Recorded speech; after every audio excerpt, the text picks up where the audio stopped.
यशोदा बनके ही ठाकुर जी की आरती करनी पड़ती, तभी वो आरती स्वीकार करते हैं। ये प्रणाली शुरू की श्री विठलनाथ जी ने। तो आप ठाकुर जी को लाला मानते थे अपना, और लाला मान के सेवा करते थे। ऐसी सेवा प्रारंभ भई कि एक बार आपने ठाकुर जी को दूध भोग पधराया, और जैसे ही दूध भोग पधराया, दूध भोग आते ही ठाकुर जी सबके सामने तो स्वरूप में रहते थे, लेकिन पर्दा लगते ही ठाकुर जी सचल हो जाते थे। सबके सामने ठाकुर जी ऐसे खड़े रहते, लेकिन जैसे ही पर्दा लगता सोई ठाकुर जी चलन लगते, बैठन लगते, उठन लगते, और तुरंत चल उठते बैठते नहीं, अपनी सैया से उतर के आते और गुसाई जी की गोद में बैठ जाते, और गुसाई जी गोद में बैठ के कहते अब मोए दूध को भोग लगाओ। तो गुसाई जी सोने की सुंदर पात्र से कटोरी में दूध भरते, और दूध भर के लाला को देते, लो Lal G P low. Thakur ji फूंक मारते, फिर गुसाई जी फूंक मारते। ठाकुर जी जैसे ही पीते, पी के मुंह बना लियो ठाकुर जी ने। गुसाई जी बोले जय जय कहा भे हो, आप मौका को बना रहे हो? अरे जा में इतनी मिश्री डाल दी है, मेरे सबरे होठ चिपक गए, बहुत मिश्री पड़ गई है, बहुत मीठा है गो है, मेरा मन नहीं कर रहा है पीवे को। गुसाई जी विठलनाथ जी बोले अच्छा तो आप सेज पे विराजो, मैं अभी आऊं। अब बाहर खड़े दर्शनार्थियों को लगता है भीतर भगवान हैं और उनके अर्चक हैं, पर पर्दा लगते ही भीतर तो लाला और मैया जैसी लीला हो गए। ठाकुर जी को फिर उठाते हैं, सेज पे खड़ा करते हैं, ठाकुर जी फिर ऐसे खड़े हो जाते हैं सबके लिए, और जैसे पर्दा खुले ठाकुर जी ऐसे सब कहें जय हो गोवर्धन नाथ की जय हो। अब गुसाई जी दौड़े दौड़े रसोई में जामे, दूसरा दूध तैयार करें, और वहां में नेक नेक मिश्री डालें, ज्यादा मीठो नहीं करें, और दोबारा दूध भोग तैयार करके पात्र में धर के जैसे ही लामे, जैसे ही पर्दा करें, ठाकुर जी फिर सहज है जाएं, और बोले मुझे जल्दी पवाओ, मुझे भूख लग रही है। गुसाई जी बैठ जाएं, अपनी गोद में इत्र लगावें, फिर ठाकुर जी आके बैठें, कटोरी में भर के लो लाला पियो। अभी तातो है, तातो मतलब गरम। ठाकुर जी कह रहे हैं अभी तातो है या ठंडो करो। फिर गुसाई जी उसमें फूंक मारते हैं, धीमे से ऐसे हाथ रख के, कहीं हमारे उच्छिष्ट नहीं हो जाए। फिर ठाकुर जी पीते हैं, फिर मुंह बना लें। गुसाई जी बोले जय जय अब कहा भयो? बोले अब तो जे खारो ही रहेगो, अब तो यम मिश्री ना है, अब जो मीठो ही ना लग रो मुंह को, अब ना पी रो। ऐसे नखरे करें ठाकुर जी गुसाई जी के साथ। गुसाई जी के देखो लाल जी ये नखरेबाजी मत करे करो, ये सत्य घटना है, भक्तमाल जी में वर्णन है। गुसाई जी कह रहे हैं ऐसे नखरे मत करे करो, कभी क्यों मिश्री ज्यादा है, कभी क्यों मिश्री कम है, दूध ना पीनो तो ऐसी मना ना पीनो तो है, पर आनंद ना आ रहा, मुझे सुख ना मिल लो या मैं। गुसाई जी बोले रुको फिर ते कछु करूं, फिर तो उठा के खड़े किए, फिर यूं खड़े है गए, पर्दा खोल के गए मंदिर में जाके, रसोई घर में जाके, अब तीसरा दूध ओटायो, बा में मिश्री डारी ना, दूध ओटा के दूध अलग लाए, मिश्री अलग लाए, और ठाकुर जी के सन्मुख पधरा के बोले जे रही मिश्री जे रही दूध, अपने आप मिलाओ, जितनी चाहिए पी लो। ठाकुर जी के नेत्र सजल है गए। ठाकुर जी बोले मैं तो तुम्हारो लाला हूं, मुंह पे मिलानो आवे ही ना है, मुंह पतो ही ना है मिश्री कैसे डारे, मुंह पतो ही ना है या दूध को ठंडो कैसे करें। आप मुंह को लाला मानो ना, लाला अपने आप दूध पीवे, वो तो मैया पिवावे सोई पीवे। गुसाई जी बोले आज तुम्हारी दूध पीवे की इच्छा ही ना है, सही बात तो जे है, लेकिन लाल जी दूध ना पियोगे तो गाल सबरे पिचक जाएंगे तुम्हारे, पत्र दुबरे है जाओगे, नेक्स्ट तो पेट तुम्हारो बाहर निकल आओ, भीतर चलो जाएगो, एक गदमदरा से तुम्हारे हाथ है सबरे सूख जाएंगे, और जैसे ही तुम सूखे सूखे से है जाओगे, फिर किशोरी जी आपको रास में ना ले जाया करेंगी। सोई ठाकुर जी ने सबरो दूध लियो और लेके मुंह धर के पी गए। वो नाय में पत्रो ना होंगे, मुंह तो तगड़ो है नो है। ऐसे श्री गुसाई जी, ठाकुर जी ऐसी लीला करते उनके साथ। और ये लीला होने के बाद गुसाई जी एकांत में बैठ करके नेत्रों से अश्रु प्रवाह करते, मुंह पे कितनी बड़ी कृपा है, ये ठाकुर जी मुझसे कितनों प्रेम करें, ये मुंह पे कितनों प्रेम न्योछावर करें।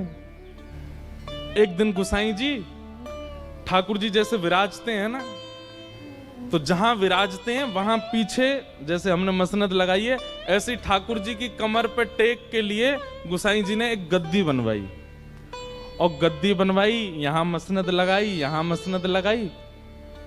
ठाकुर जी बोले, जे कहा कर रहे हो?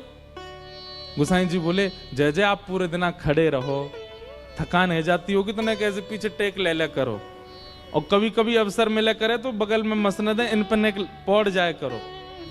ठाकुर जी बोले, मो यहाँ में सुख ना मिले। तो बोले, कैसे सुख मिलेगा? बोले, तुम लेटो नीचे। गोसाई जी लेट गए और ठाकुर जी ऊपर से पट उनके ऊपर कूद गए, और कूद करके उनके पेट पे ही लिपट गए। बोले, जे सबसे बढ़िया सेज है, मैं तो यहीं सोऊंगा, मैं तो यहीं बैठूंगा, मैं तो यहीं लेटूंगा। और गोसाई जी से कहें, गोसाई जी आप पीछे बैठो और आपके पेट जो नेक्स्ट से पेट निकलो, या ते टेक लगा के बैठूंगा मैं, मोई ये गद्दी ना चाहिए, मोई मसनद ना चाहिए, मैं तो लाला हूं, लाला तो गोद में बैठे। इतना प्रेम ठाकुर जी करते थे। गीता में भगवान कहते हैं, ये यथामाम प्रपद्यन्ते, जो मुझे जैसे भजेगा मैं उसको वैसे ही प्राप्त होता हूं। गोसाई जी लाला मानते थे तो ठाकुर जी लेश मात्र भी प्रकट नहीं होने देते थे कि वे परमात्मा है, वे लाला ही रहते थे। ऐसे गोसाई श्री विठलनाथ जी, उनकी सेवा। एक दिन गोसाई जी श्रृंगार कर रहे थे ठाकुर जी का, और ठाकुर जी को श्रृंगार करते करते इतने में खिड़की थी मंदिर के गर्भगृह में, वहां गर्भगृह की खिड़की में एक बंदर आ गए हो, और जैसे ही बंदर आया तो ठाकुर जी ने बंदर को देखो तो बंदर ठाकुर जी पे करे खो, और जैसे ही ठाकुर जी पे करे खो खो, गोसाई जी के, ओ देख बंदर आगो, गोसाई जी देखो बंदर आगो, या भगाओ यहां ते। गोसाई जी बोले, बंदर ते डर रहे हो? बोले, मुझे डर लग रहा हो, देखो ये मुझे कहीं खा नहीं जाए, ये बंदर मोए ना खावे को, मेरे बंटा भोग में जितना प्रसाद लगो सब इनको लेके भाग जाएगो, या को भगाओ यहां ते।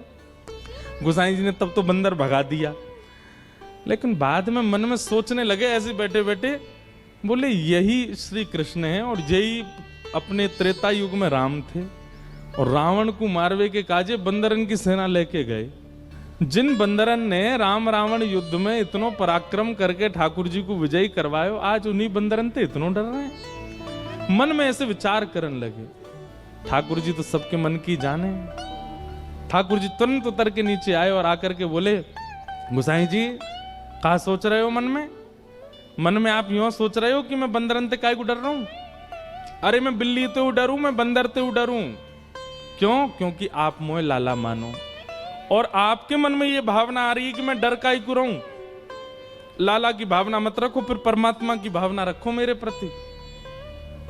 अगर लाला मानो तो मैं आज भी ठाकुर जी ऐसे ही भाव से विराज रहे श्रीनाथ जी में। आप में से नाथ द्वार कितने लोग गए? बहुत कम लोग गए। प्रयास कीजिएगा, अब कभी चक्कर लगे तो एक बार नाथ द्वार जरूर जाइएगा। पहले गोवर्धन में ही विराजते थे श्रीनाथ जी, बाद में फिर नाथ द्वार विराज गए। और नाथ द्वार जब तक नहीं जा पा रहे हो तो तब तक अमृतसर में ही श्री गोवर्धन नाथ जी की हवेली है भीतर, वहां दर्शन करें आना। तो नाथ द्वार जब आप जाएंगे तो वहां आप दर्शन करेंगे, श्रीनाथ जी विराज रहे हैं, और श्रीनाथ जी के मंदिर से नेक निकल के मंदिर प्रांगण में ही भीतर विश्व के सबसे पहले लड्डू गोपाल विराज रहे। उनको नवनीत प्रियालाल कहते हैं। क्या कहते हैं? नवनीत का मतलब मक्खन, और मक्खन से जो प्रेम करे वो नवनीत प्रिय लाल। लड्डू गोपाल तो हम लोगों ने नाम धर दिया, वो लड्डू थोड़ी है हाथ में, वो तो नवनीत है। ठाकुर जी के हाथ में क्या है? मक्खन है हाथ में। शोभित कर नवनीत लिए, घुटरुन चलत रेणुतन मंडित, गोरोचन तिलक किए, शोभित कर नवनीत लिए। तो अभी की घटना है, कुछ वर्ष पहले की। ठाकुर जी के भोग में एक नियम होता है कि मिष्ठान ठाकुर जी के सामने रखो। अगर आप थाली में भोग लगाते हो तो जो मीठी वस्तु है ना, वो ठाकुर जी की तरफ आगे होनी चाहिए। अब हम लोग तो थाली में भोग लगाते हैं, पर प्रणाली ऐसी है कि थाली में भोग नहीं, संपूर्ण सामग्री ठाकुर जी के आगे रखनी चाहिए। कड़ी बनी है, चावल बनी है, रोटी बनी है, साग बना है, सब भर भर के पात्र लेके जाओ और ठाकुर जी के सामने सब कुछ पधरा दो। मंदिरों में ऐसी भोग लगता है, सारी सामग्री ठाकुर जी के आगे धरते हैं, ठाकुर जी को जितना रुचि लगे उतना पावे। आपने 2 ही रोटी धरी ठाकुर जी के आगे, ठाकुर जी मधुमंगल श्रीदामा सब आ गए होंगे, ठाकुर जी कह रहे होंगे भैया नेक नेकी पहियो 2 ही धर के गए हो है, भूख तो ज्यादा लग रही है पर नेकी धर के गए हो है। तब आप जब थाली में 2 ही रोटी धरते हैं तो फिर मधुमंगल श्रीदामा तनसुका मनसुका ये सबरे सखा आते हैं ठाकुर जी के संग पानी। अकेले ठाकुर जी पाते नहीं, कभी नहीं पाते। या तो किशोरी जी और अष्ट सखियां आएंगी या फिर ठाकुर जी अपने सखान को बुलाएंगे, ठाकुर जी अकेले प्रसाद नहीं पाते। और आप धर के क्या गए हो, 2 ही रोटी, नेक्स्ट सब्जी। अच्छा, कई घरों में तो देखा इतनी सी चांदी की थाली, वहां में इतनी इतनी सी कटोरी। हमारे लाल जी छोटे हैं ना, छोटा सा मुख, छोटी सी थाली, छोटी सी गिलास। कहीं ठाकुर जी ने आपको छोटा सा मान लिया ना, रोते रहोगे फिर अन्य के काजे। ठाकुर जी को भूख नहीं लगती, लेकिन आपका भाव यदि लाला का है उनके प्रति, सबरी सामग्री धरो सामने और सब सामग्री धर के ठाकुर जी तो कहो, हे लाल जी सबरे सखान को बुला लो, किशोरी जी को बुला लो, नंदरानी यशोदा, नंद बाबा सबन को बुला लो, प्रेम से चकाचक पाओ। ऐसे भोग लगाओगे तो काउदना महाराज कोई सामग्री ऐसी लगेगी धरी तो पूरी लेकिन आधी बची है, कहां गई खा गए ठाकुर जी, पाली हो। काउदना तो ऐसा अनुभव कराएंगे। तो ठाकुर जी के सन्मुख, जहां ठाकुर जी विराजने उनके सन्मुख मिष्ठान, मिष्ठान के बाद नमकीन, नमकीन के बाद साग, दाल, कड़ी, चावल, रोटी, ऐसे भोग पधराना चाहिए ठाकुर जी के सन्मुख। तो नाथ द्वार में नवनीत प्रियालाल जी इतने से लड्डू गोपाल, छोटे से, तो उनके सामने भोग पधराया गया। लेकिन जल्दीबाजी में कहा कियो, मीठी सामग्री पीछे धर दई और कड़ी बिल्कुल सामने धर दई। जहां नवनीत प्रिया जी विराजते हैं सिंहासन पर, बिल्कुल सामने कड़ी धर दई। और नवनीत प्रिया जी का नियम है, बहुत आनंद वाली कथा है उनकी, वो मंदिर में भोग नहीं लगाते। छोटे से गोपाल जी हैं, अपने सिंहासन पर बैठे, सिंहासन सहित रसोई घर में जाते हैं और रसोई घर में चूल्हा के बगल में बैठ के पाते हैं। क्यों? भावना ऐसी है कि बोले गोपाल जी हैं, गोपाल जी कोई टेबल पे बैठ के, चौकी पे बैठ के थोड़ी पामे, वो तो यशोदा मैया के बगल में बैठे रहे, यशोदा मैया बनाती रहे, पवाती रहे, लाला ले लाला मैं रोटी बना रही हूँ बाबा का, जो तू रोटी खातो रहने एक देर। यशोदा मैया चूल्हा पे प्रसाद बनावे और ठाकुर जी बैठे बैठे पामे। इस भाव से श्री ठाकुर जी रसोई घर में जाते हैं, वहीं प्रसाद भोग लगाते हैं। किसी की रसोई इतनी पवित्र हो तो वो ये लीला कर सकते हैं, इतना अवकाश है उनके पास कि वो घर में ही रहते हैं। तो ऐसी एक योजना बनाओ, ठाकुर जी को श्रृंगार मंदिर में, ठाकुर जी का बाल भोग मंदिर में, लेकिन राजभोग दोपहर का जो भोग होता है उसमें ऐसी सुंदर पूरे मार्ग पर गोबर को चौका लगाओ, ठाकुर जी को सिंहासन धीरे से उठाओ और रसोई घर में बढ़िया सुंदर गोबर के चौका लगा के वहीं विराजमान करो और वहीं ठाकुर जी के सामने प्रसादी बना करके फिर ठाकुर जी को पधराओ। सेवा तो बहुत विस्तार की है, लेकिन हम लोगों पर समय नहीं है। ऐसी सेवा अगर होने लग जाए ना गुसाई जी जैसी, तो इस कलयुग में आज भी ठाकुर जी बोलने लग जाएं, आज भी ठाकुर जी पाने लग जाएं। तो नवनीत प्रियालाल जी रसोई में गए, जल्दी जल्दी में सेवकों ने मिष्ठान तो पीछे धर दिया और कड़ी सामने पधरा दी। कच्छु रोटी ठाकुर जी के सामने बना करके सन्मुख पधरा दी और फिर सबरे जन प्रणाम करके फिर वहां से चले जाएं। अब अपने सखान को बुला लियो, लाल जी प्रेम से पाओ। और मंदिर वहां रसोई घर की किवाड़ बंद करके सब चले गए। थोड़ी देर बाद जैसे ही भीतर रसोई में प्रवेश किया तो क्या पाया, ठाकुर जी अपने सिंहासन पे है ही नहीं, सिंहासन पे लाल जी है ही नहीं। अब तुम्हारा झल्ला मच गया, ठाकुर जी कहाँ गए, नवनीत प्रियालाल कहाँ गए, सब जगह खोजो कहीं नहीं मिले। तब कोई वैष्णव ने आके कही, बोले भैया इस साग सब्जी में तो ना गिर गए कहीं, छोटे से लाला हैं। तो सबरी सामग्री पलट पलट के देखी, धीमे धीमे हाथ लगा के कि भाई लाल जी कहाँ हैं, छोटे से गोपाल जी हैं। सबरी सामग्री उलट पलट करी, कहीं नहीं मिले। लेकिन जो सिंहासन के सन्मुख कढ़ी इतनी बड़े पात्र में धरी थी, जैसे ही वाकू पलटो सुबह में नवनीत प्रियालाल जी मिल गए। तो जितने वहां पर रसोईया थे और आचार्य जन थे, उनको लगी ओहो लाल जी को कढ़ी इतनी भाई खाई नहीं भाई मैं कूद गए। बताओ कढ़ी इतनी बढ़िया लगी कि वहां में नहा रहे हैं। और महाराज रसोईया ने कह दी, भैया आप सुनो, आगामी कछु दिना तक कढ़ी को ही भोग लगाओ ठाकुर जी को, इतनी कढ़ी बढ़िया लग रही ठाकुर जी को। अब तो हर दिन कढ़ी बन रही है ठाकुर जी को, कढ़ी कढ़ी, और सामने कढ़ी को ही भोग लगा रहे हैं। 5-6 दिन बीत गए तो जो मुख्य मुखिया जी थे, मुख्य पुजारी, रात में जैसे सोए तो श्री छोटे से गोपाल जी रोते रोते उनके स्वप्न में आए। जय जय कहा भय हो, आप काई को रो रहे हो, लाल जी आप काई को रो रहे हो। छोटे से गोपाल जी बोले, 5 दिन है गए मुंह कड़ी कड़ी पवाए जा रहे हो और कुछ बनाए ना रहे।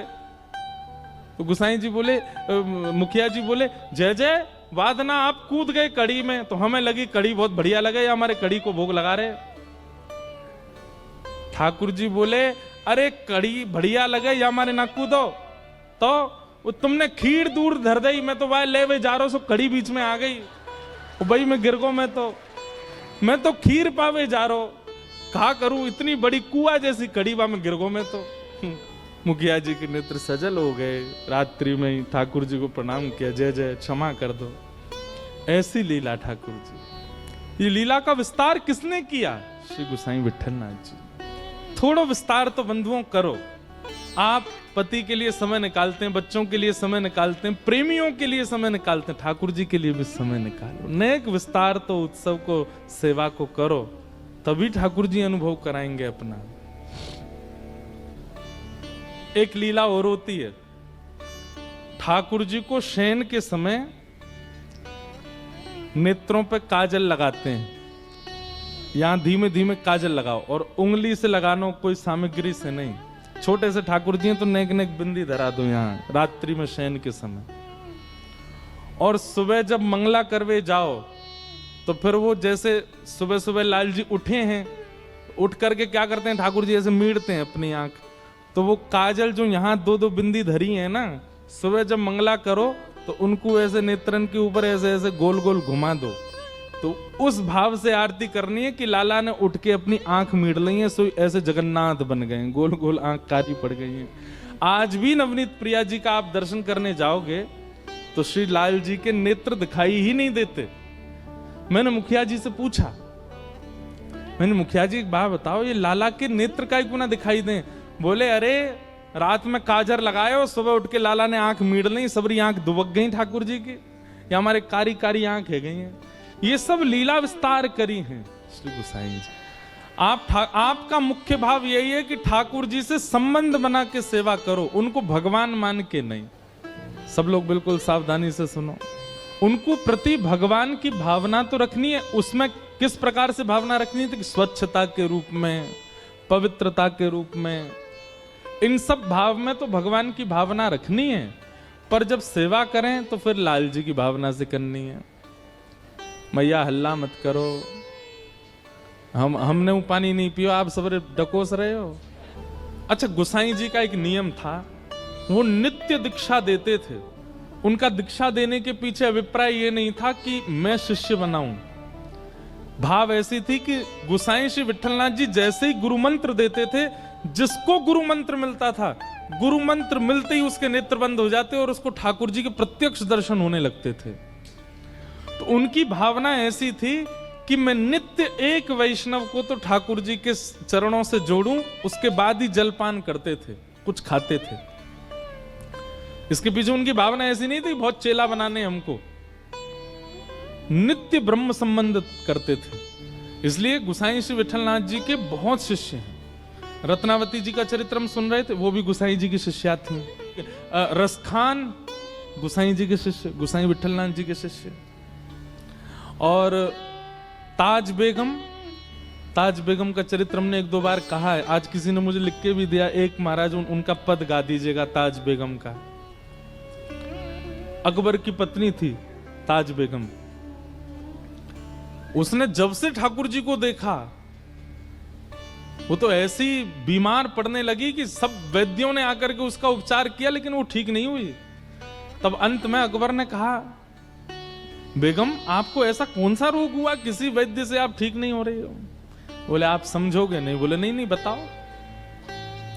बोले कृष्ण प्रेम का रोग है, और इसका उपचार केवल कृष्ण दर्शन है और कुछ नहीं। मैं आपसे प्रार्थना करना चाहती हूं कि आप मुझे दिल्ली से मुक्त करके आगरा में छोड़ दें, वहां से वृंदावन पास है, मैं नित्य हुआ आया करूंगी। अच्छा, एक और बात, अकबर जो था ना, ये भी गोसाई श्री विठलनाथ जी और स्वामी श्री हरदास जी इनको बहुत मानता था। प्रसंग आता है कि अकबर का जो जहां वो नमाज पढ़ता था, जो उसका पूजा घर था, वहां 5 चित्र लगा रखे थे उसने। उसमें एक स्वामी श्री हरदास जी का जो चित्र मिलता है ना, हाथ में वीणा लेकर के, एक तारा लेकर के, और जो बैठे, वो चित्र अकबर ने ही बनवाया था। क्योंकि अकबर के मन में हमारे स्वामी श्री हरदास जी को देख करके ऐसा वैराग्य आया, वो सब छोड़ करके निधिवन राज में ही रहना चाहता था, स्वामी जी की सेवा में। स्वामी जी बोले, जे अगर यहाँ रहेगो तो या के चक्कर में दुनिया भर के सबरे लोग यहाँ आएंगे, पूरे वृंदावन को रूप बिगाड़ देंगे। तो स्वामी जी ने उसको आज्ञा की, भैया सुनो, तुम वृंदावन में मत रहो, तुम तो दिल्ली रहो, तुम तो राज शासन ही करो। तो वो बोला, स्वामी जी मैं आपके रूप को देखे बिना रह नहीं सकता। तब किसी ने कही, बोले देखो आप पे तो बड़े बड़े चित्रकार हैं, स्वामी जी का एक चित्र बनवा लो, अपने पास रखना। तब अकबर ने स्वामी जी का चित्र बनवाया और चित्र लेकर के दिल्ली गया, और जहां वो नमाज करता था वहां पर उसने 5 भक्तों के चित्र रखे। उसमें गोसाई विठलनाथ जी, स्वामी श्री हरदास जी, और संभवतः भक्तिमती मीराबाई, ऐसे गोस्वामी तुलसीदास जी, ऐसे 5 चित्र थे उसके पास। अपनी नमाज आदि करता था, उसके बाद 5 भक्तों को प्रणाम करता। तो अकबर की जो ये पत्नी थी ताज बेगम, इनको वृंदावन आने की बड़ी रुचि थी, तो ये वृंदावन कभी कभी जाती थी। एक बार इन्होंने जाकर के गोसाई श्री विठलनाथ जी से कहा, ऐसा कोई मंत्र दे दीजिए कि मेरे पति मेरे वश में हो जाएं, और वश में करके मुझे कुछ और नहीं करना, बस उनसे ये कहलवा देना कि तुम सदा के लिए वृंदावन चली जाओ। ऐसा कोई ताबीज बना दो, गंडा बना दो, मंत्र दे दो, जिससे मेरे पति मेरे वश में हो जाएं। तो गोसाई श्री विठलनाथ जी ने भोजपत्र पर कुछ लिखा, और लिख करके उसको ताबीज में डाल करके और ताज बेगम को पहना दिया। ताज बेगम जब दिल्ली आई तो उसके गले में, अकबर की अन्य पत्नियों ने जब ताबीज देखा तो उन्होंने अकबर के कान भर दिए। बोले कि हमें पता चली गुप्तचरों से, आपको अपने वश में करके, और ये कुछ षड्यंत्र करना चाहती हैं अपने भाइयों को पूरे भारत का राज शासन दिलाने के लिए। गोसाई श्री विठलनाथ जी से ताबीज बनवा के आई है ताज बेगम, ताकि आपको वश में कर सके। अकबर तो अकबर है, उसके लिए कोई रोक टोक थोड़ी, तुरंत पहुंच गया ताज बेगम। बोले ये ताबीज खोल के दिखाओ, उसमें क्या लिखा है। पढ़ा तो ताज बेगम ने भी नहीं था उसमें लिखा क्या है, पर गोसाई जी ने उसमें लिखा था, यंत्र मंत्र और तंत्र सो भूल करो जन कोय। बोले भैया यंत्र मंत्र तंत्र तोना टोटका इन सब में ज्यादा विश्वास मत करो। तो और अगली पंक्ति क्या लिखी थी, पति कहे सोई कीजिए, पति जो कहे वो करिए, वह आप ही वश होए। गोसाई जी ने लिखा था तंत्र मंत्र पर विश्वास मत करो, पति की बस आज्ञा मानो, पति की आज्ञा मानने लग जाओगे वो अपने आप ही आपका हो जाएगा। इस बात को पढ़ करके अकबर को इतना अच्छा लगा। बोले देखिए इन्होंने कितनी अच्छी बात लिखी, तंत्र मंत्र पर भरोसा मत करो, पति की आज्ञा मानो, पति जो कहे उससे अपने आप ही पति आपका हो जाएगा। तुरंत ताज बेगम को लेकर के वृंदावन गया और गोसाई श्री विठलनाथ जी को जाकर के उसने प्रणाम किया और उसने कहा महाराज मैं कुछ देना चाहता हूं। तब गोसाई श्री विठलनाथ जी ने कही बोले एक काम करो, हमारे श्रीनाथ जी के लिए गौचारण के लिए भूमि प्रदान करो। 500 एकड़ जमीन अकबर ने श्रीनाथ जी और नवनीत प्रिया जी के गौचारण के लिए प्रदान की। आज भी गिरिराज जी में गौचारण भूमि जो है ये अपना पारासौली, चंद्र सरोवर आदि ये सब अकबर ने ही प्रदान किए थे ठाकुर जी को। एक दिन ताज बेगम का इतना प्रेम ठाकुर जी के प्रति देख करके अकबर ने कहा देवी आप क्या चाहती हैं? बोले हमको सदा के लिए वृंदावन छोड़ दो। और अकबर ने ताज बेगम को वृंदावन छोड़ दिया। गोसाई जी की शरण में रह करके उसको मंदिर में तो जाने नहीं दिया जाता था क्योंकि म्लेच्छ थी। खिड़की से दर्शन करती थी श्रीनाथ जी का, खिड़की से दर्शन करती ठाकुर जी का। दर्शन कर करके उसकी ऐसी स्थिति हो गई कि अब ताज बेगम दर्शन नहीं करती है, ताज बेगम मन में सोच लेती है आज ठाकुर जी ने पीली पोशाक पहनी होगी, टेढ़ा मुकुट पहना होगा, मुकुट पर सेहरा बांधा होगा, मोतीन के श्रृंगार धारण किए होंगे, आज ठाकुर जी को गुलाब का इत्र लगा होगा, कंठ में मोगरा की माला पहनी होगी। मन में सोचती थी, दर्शन करने नहीं जाती थी।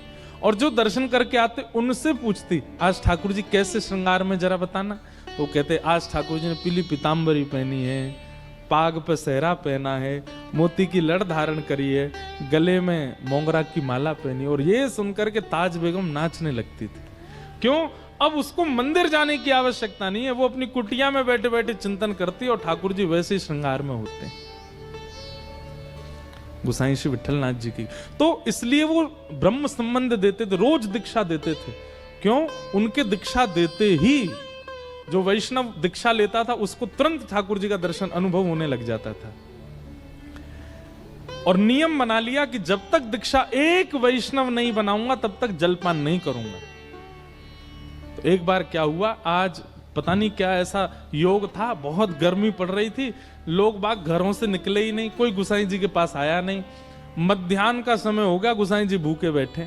क्यों? रोज ब्रह्म संबंध देते हैं फिर कुछ पाते हैं। तभी आप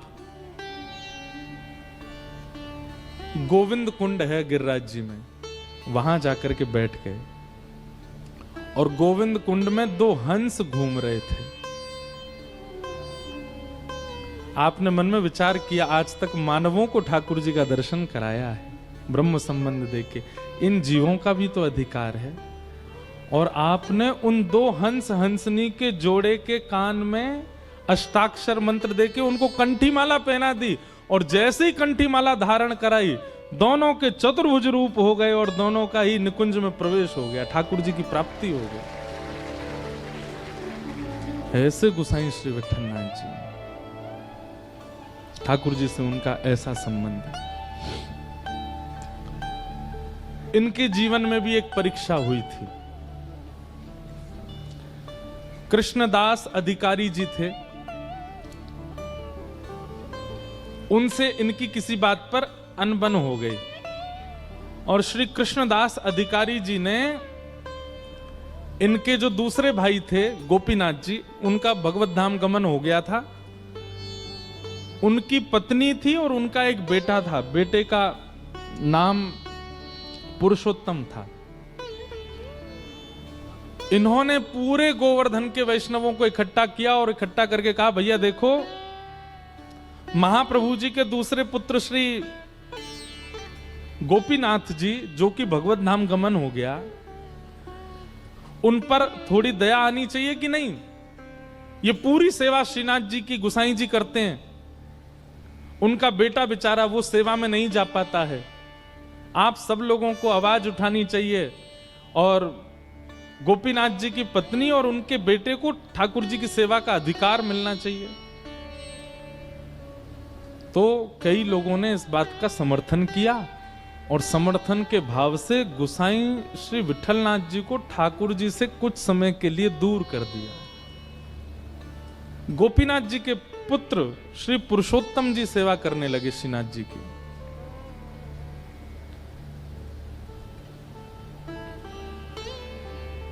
सेवा से दूर किया, गोसाई श्री विठलनाथ जी उसमें राजी थे, कोई बात नहीं।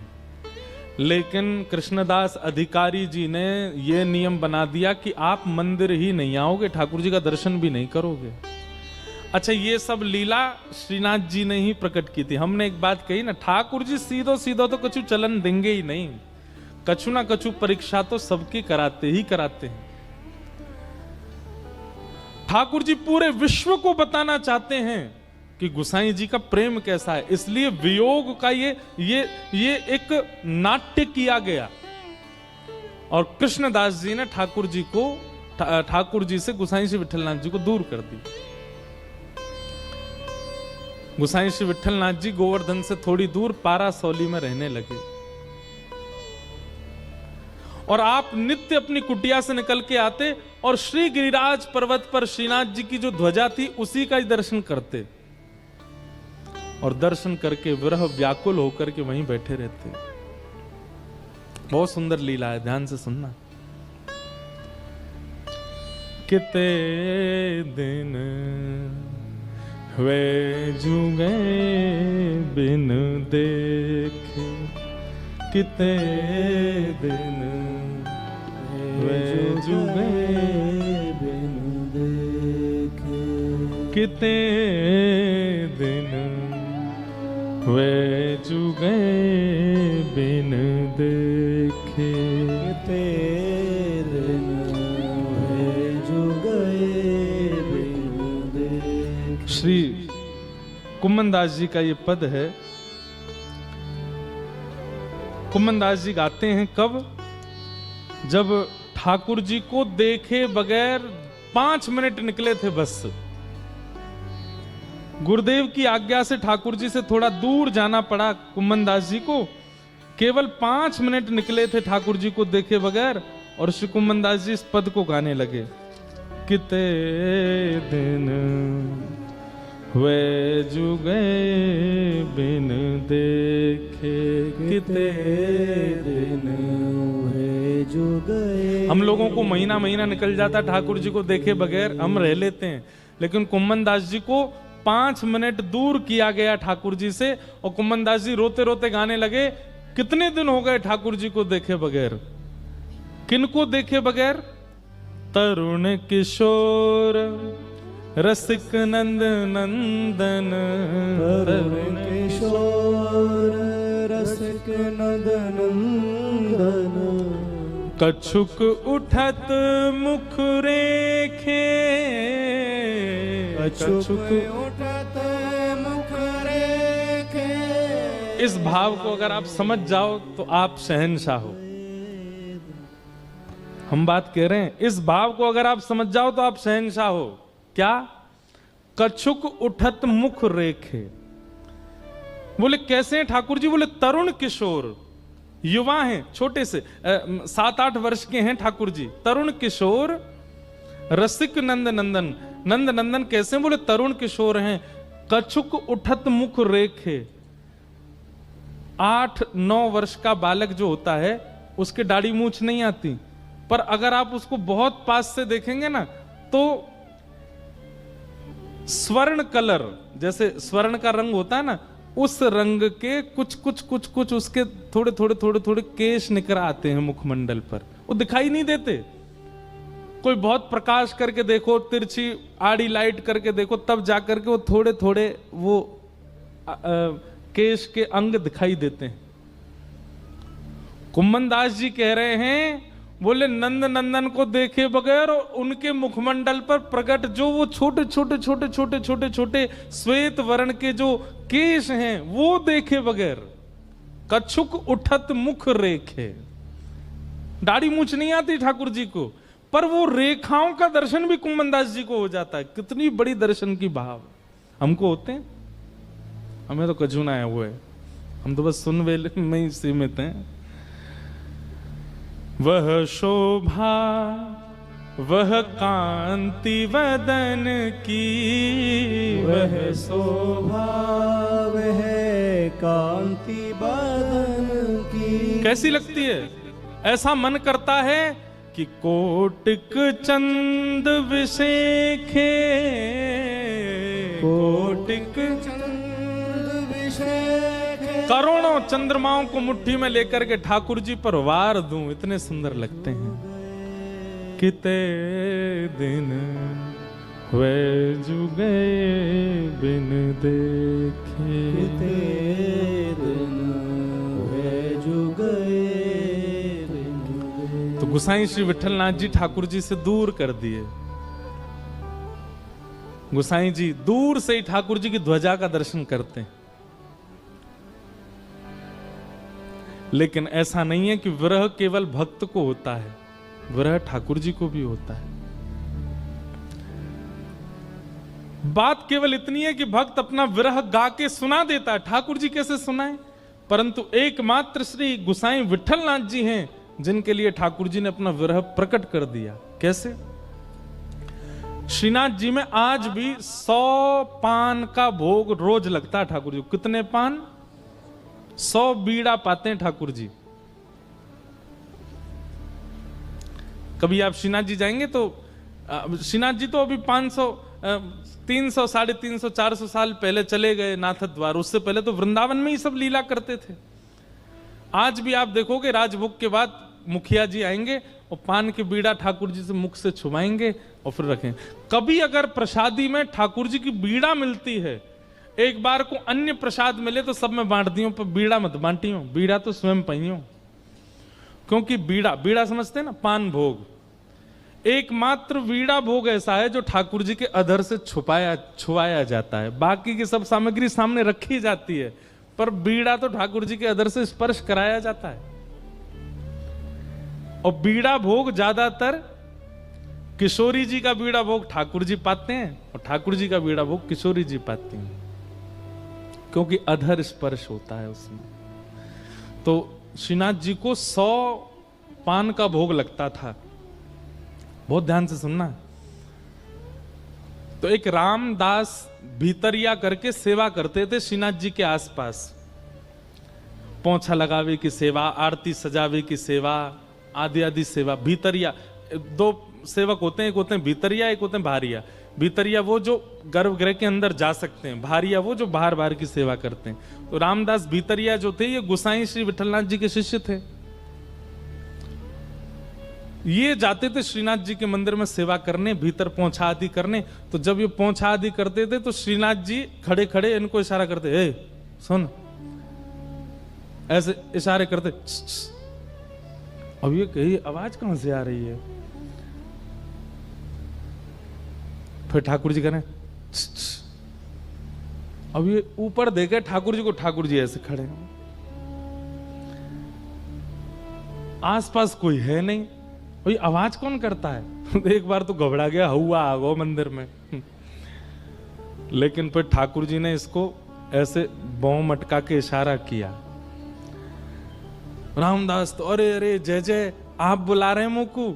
ठाकुर जी ने फिर इसको प्रत्यक्ष, ठाकुर जी लीला सबके सामने नहीं करते हैं, परंतु रामदास के द्वारा गोसाई जी को संदेश भेजना है, इसलिए ठाकुर जी लीला कर रहे। जय जय, आप कछु आज्ञा कर रहे हैं। तो ठाकुर जी के बगल में जो मसनद रखी जाती है ना, उन पे ठाकुर जी के मुख पहुंचने का एक रूमाल रखा जाता है। ठाकुर जी ने ऐसे नजर घुमा के रूमाल की ओर इशारा किया। कोई था नहीं मंदिर में, 2-4 लोग दर्शन कर रहे थे। इसने धीमे से वो रूमाल उठाया और रूमाल खोल के देखा तो ठाकुर जी जो 100 पान खाते थे उसकी जो पीक निकलती थी, उस पीक से ठाकुर जी ने पत्र लिखा था गोसाई श्री विठलनाथ जी के लिए। और वो पत्र लिखा था, उसमें प्रथम ही ठाकुर जी ने लिखी, है रामदास पत्र मत पढ़ियो, ले जाके गोसाई जी को दे दे। रामदास के तो नेत्र सजल हो गए, ठाकुर जी लीला करते। और रोज रामदास क्या करता, 2 रूमाल रखता, एक तो वहां पधरा देता और एक वहां से उठा के जेब में धर के ले जाता और गोसाई जी के पास जाता। गोसाई जी आज ठाकुर जी ने कृपा के, बोले हाँ प्रसाद भेजा होगा दे दो। नहीं प्रसाद नहीं, आज तो पत्र भेजा है। गोसाई जी ने जैसे ही वो रूमाल खोल करके देखा, ठाकुर जी ने अपनी पीक से जो पान की लाल लाल निकलती, वहां से ठाकुर जी ने पत्र लिखा। और उस पत्र में ठाकुर जी अपना प्रेम उद्गार प्रकट करते हैं। और क्या कहते हैं वो पंक्ति तो मुझे याद नहीं, पर ठाकुर जी ने पत्र लिख करके गोसाई जी से कहा मेघ तो समय आने पे बरसेगो, मतलब मेघ तो समय आने पे बरसेगो। मेघ हमेशा नहीं बरसते, जब समय आता तब बरसता है। तो मानो गोसाई जी से कह रहे हैं प्रतीक्षा करो, समय जल्दी आएगा जब मेरा प्रेम आप पे बरसेगा। तो गोसाई जी हैं। गोसाई जी ने एक पत्तल पर दूसरा पत्र लिखा और पत्र लिख करके रामदास से बोले जाओ ठाकुर जी को दे दो। और गोसाई जी ने क्या लिखा? बोले मेघ तो समय आने पे बरसेगा, पर चातक पक्षी जानते हैं नाम? एक तो आजकल लोग जानते नहीं, इतनी व्याख्या करनी पड़ती है। चातक पक्षी जो होता है वो पूरे साल प्यासा रहता है। उसका नियम है वो नदी का पानी नहीं पिएगा, वो पोखर तालाब का पानी नहीं पीता। चातक पक्षी जो होता है वो पहली वर्षा होती है और उसका जब बिंदु गिरता है उसी का जल पीता है, उसको कहते हैं चातक। और चातक पक्षी का नियम होता है वो चहकता कैसे है? प्यासा हूं, प्यासा हूं। जो पहाड़ों में रहते हैं, हिमाचल के लोग होंगे, कश्मीर, उनको चातक पक्षी की आवाज आती होगी सुबह, प्यासा हूं, वो ऐसे ही बोलता है। तो ठाकुर जी ने पत्र लिख करके भेजा, मेघ तो समय आने पर बरसेगा। गोसाई जी ने पत्र लिख करके भेजा, मेघ तो समय आने पे बरसेगा, पर चातक अपनी पुकार क्यों छोड़े? चातक तो पुकारेगा। मेघ चाहे जब बरसे, पर चातक प्यासा हूं, प्यासा हूं, प्यासा हूं, ये तो गाएगा ना। श्याम घन कब बरसे गो आए, श्याम घन कब बरसे गो। हमारे भारत में हनुमान प्रसाद पोद्दार जी, पूज्य भाई जी, उनका ये पद है। सब लोग बहुत ध्यान से सुनो, बहुत अच्छा पद है।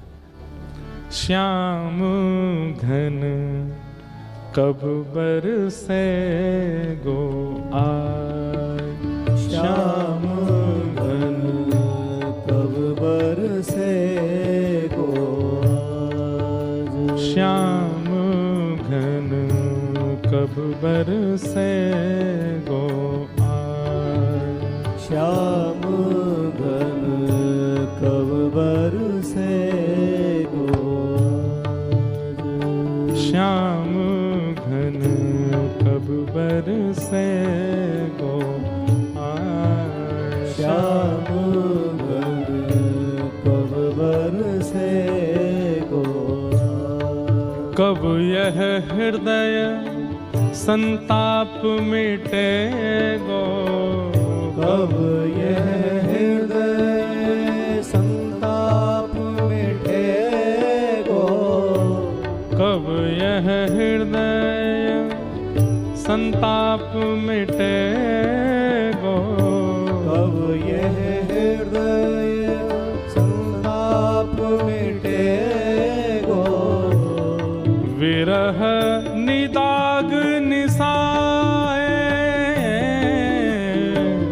विरह निदाग निसाए, श्याम घन कब बरसे गो आए, श्याम घन कब बरसे गो आज। हे श्याम घन कब बरसे गो आए, श्याम घन कब बरसे गो आज। कब मन मन मयूर नचे गो, कब मम मन मयूर नचे गो। मयूर कब नाचता है? जब बादल बरसते हैं। कब मम मन मयूर नचे गो, कब मम मन मयूर नचे गो। उर आनंद न समाए, उर आनंद न समाए। कब चित चा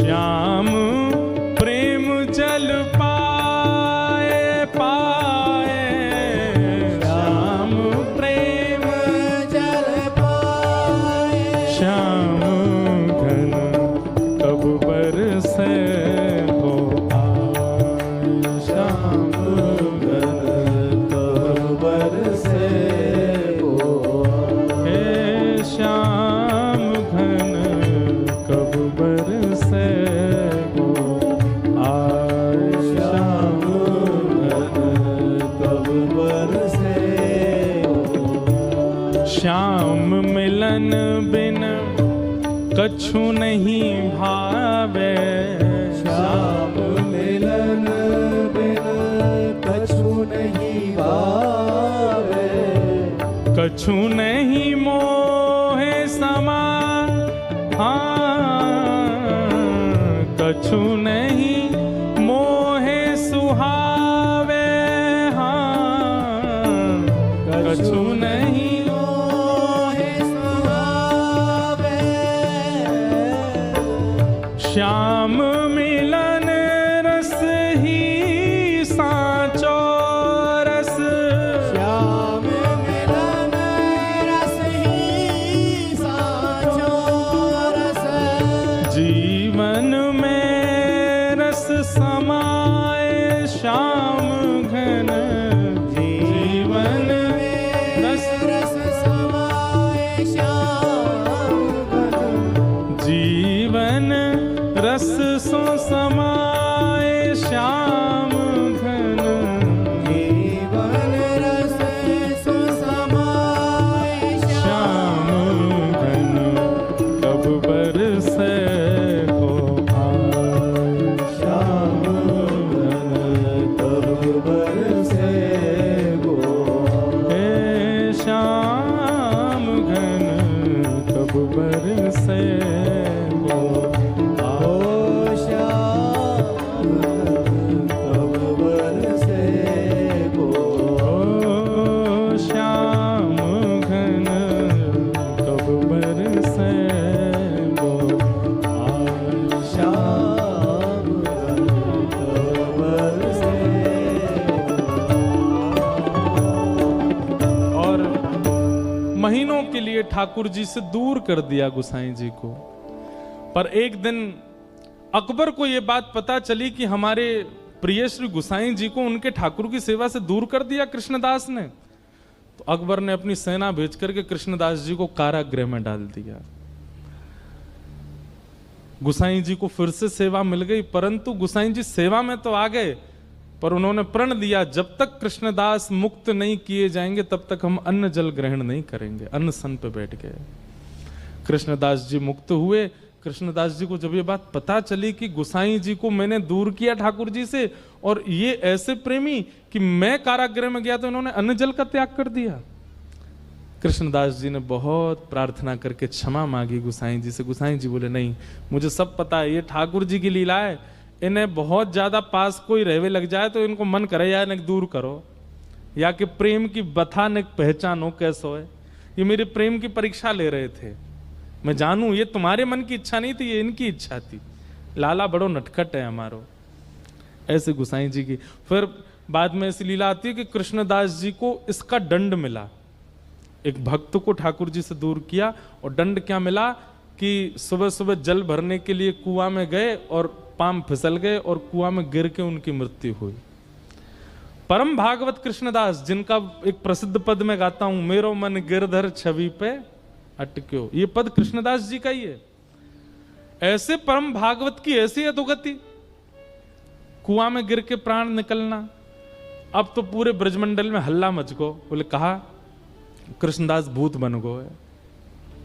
ब्रजवासी बड़े भोले हो, मैं सब ने हल्ला मचा दिया, बोले कृष्णदास कुआं में गिर के मरो, भूत बन गो है। ये खबर पहुंची निधिवन राज में स्वामी श्री हरदास जी के पास। स्वामी जी को जैसे ये खबर पड़ी कि भैया कृष्णदास जैसा परम भागवत भूत बन गया, ये हो नहीं सकता। हम मानते हैं कि उन्होंने आचार्य अपराध किया था और उसका दंड उनको मिला कि उनकी मृत्यु सहज नहीं हुई, सरल नहीं हुई। लेकिन वो मृत्यु के उपरांत भूत बन गए, ये बात बिल्कुल सर्वथा गलत है। जीवन भर भगवान का नाम गाने वाला भूत कैसे बन सकता है? तो महाराज स्वामी श्री हरदास जी ने निर्णय लिया कि चलो गोवर्धन। बोले काय को? श्रीनाथ जी से ही पूछेंगे कि आपका नाम गाने वाला भूत कैसे बन सकता है, और यदि वो भूत बना तो आपके नाम में इतनी सामर्थ्य नहीं कि जीवन भर आपका नाम गाने वाला प्रेत बन गया।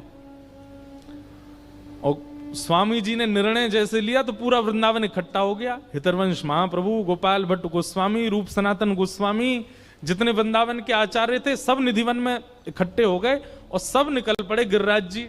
वो श्रीनाथ जी से जाके पूछेंगे कि कृष्णदास भूत कैसे बनो। अब देखो, बहुत ध्यान से सुनना है, इसके बाद हम कथा विराम देंगे पक्का। हमारो मन ना करो विराम देवे को, बात तो ये है, हमको रह रहे के लीला याद आती है। जय हो।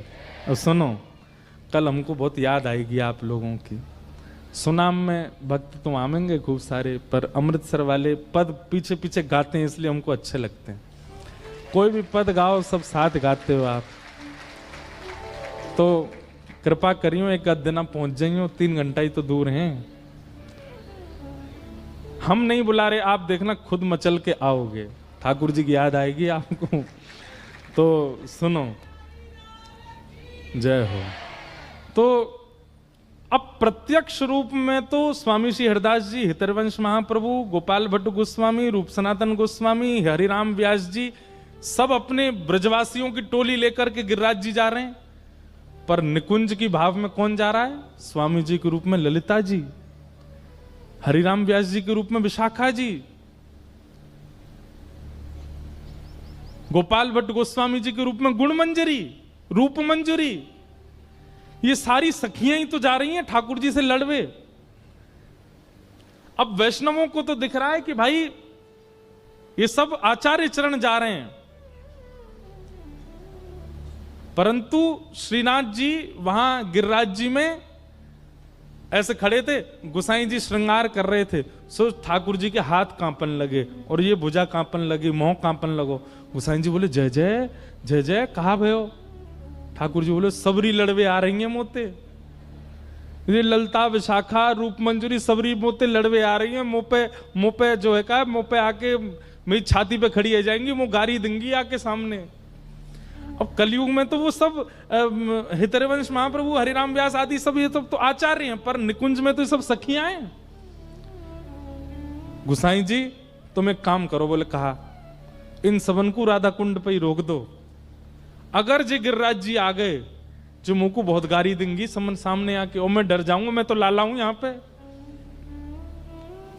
गोसाई जी बोले नेक रुक जाओ, श्रृंगार तो पूरा कर लो। बोले छोड़ो श्रृंगार, ऐसी भगवत तुम तो जाओ, उनको रोको। ठाकुर जी डरने लगे।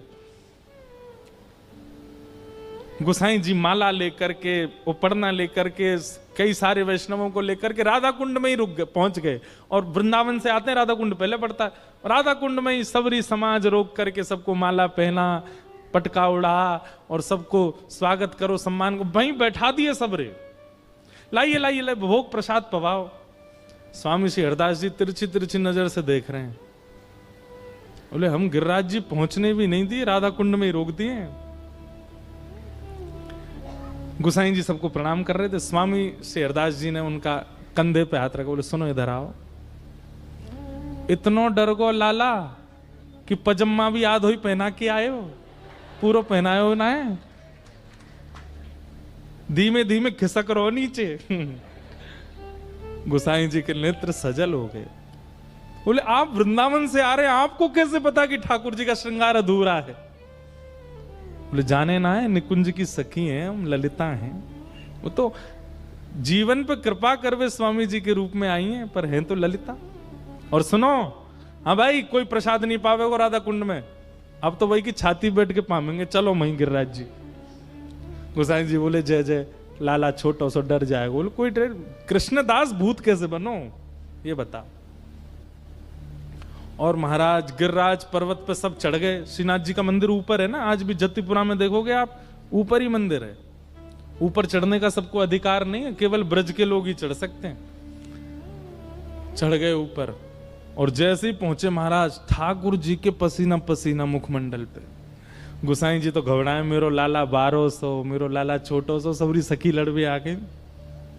और वहां जाकर के स्वामी जी हरदास जी, हितरवंश महाप्रभु, हरिराम व्यास सब चिल्लाने लगे, अरे लाला तुम्हारो भजन करवे वारो कृष्णदास भूत कैसे बनो, उत्तर दो। सब तो चिल्ला रहे ठाकुर जी पर स्वामी जी नेत्र बंद करके बैठ गए सामने, और थोड़ी देर बाद नेत्र खोल के अपलक नेत्रों से ठाकुर जी को देखने लगे। और तुरंत स्वामी जी ने घोषणा की, भैया ये खबर झूठी है, कृष्णदास भूत नहीं बने। ठाकुर जी ने अभी अभी मुंह को बताई है, कृष्णदास भूत नहीं बने। उनकी अधोगति, मृत्यु उनकी सहज नहीं हुई, क्योंकि उन्होंने एक वैष्णव अपराध किया, गोसाई जी को ठाकुर जी की सेवा से दूर किया, परंतु वो प्रेत नहीं बने। तो सब लोग कहने लगे, भैया पूरे ब्रजमंडल को ये बात कौन बताएगा, जाने प्रमाण हो वही तो बता सके। इतने में ही एक गाय चरावे वालों ग्वारिया दौड़ो दौड़ो आयो और आकर के बोलो, अरे महाराज भैया आज सवेरे में गैया चरावे गयो, और मैं गैया चरावे जैसी गयो, मुंह को वहां कृष्णदास जी मिले। और कृष्णदास जी से मैंने की, बाबा तुम तो भूत बन गए हो। तो बोले, अरे ना है जे सबरे ब्रजवासी भोरे भारे, इनने झूठ फैला दिए, मैं भूत बन गो, मैं तो ठाकुर जी की नित्य निकुंज लीला को एक सखा बन गऊ। अभी तक तो बाहर सेवा कर रो, अब ठाकुर जी ने निकुंज में मुंह को ले लियो है। भैया मैं तू को बतावे आया हूं, सबन को जाके बता दे, मैं भूत ना बनूं, मैं तो ठाकुर जी की नित्य निकुंज को एक सखा बन गऊ। तब पूरे ब्रजमंडल को इकट्ठा करके ये बात घोषणा की गई, भैया ये खबर झूठी है, कृष्णदास जी भूत नहीं बने हैं। गुसाई जी के पास जाके स्वामी श्री हरदास जी बोले, या मारे आए हम गिरिराज जी, अगर हम नहीं आते तो ये बात फैली ही रहती कि कृष्णदास जी भूत बने, हमारे भय के कारण। और धीमे से कान में कह गए, भूत बन भी गए होगा तो हमारे कारण भूत योनि ते निवृत्त है के सखी योनि में चलो गो, ठाकुर जी की नित्य लीला में प्रवेश करो, या मारे आए हम गिरिराज जी। तो ऐसी मधुर लीला श्री गोवर्धन में हुई। ऐसे श्री गोसाई विठलनाथ जी को हम प्रणाम करते हैं, वंदन करते हैं, नमन करते हैं।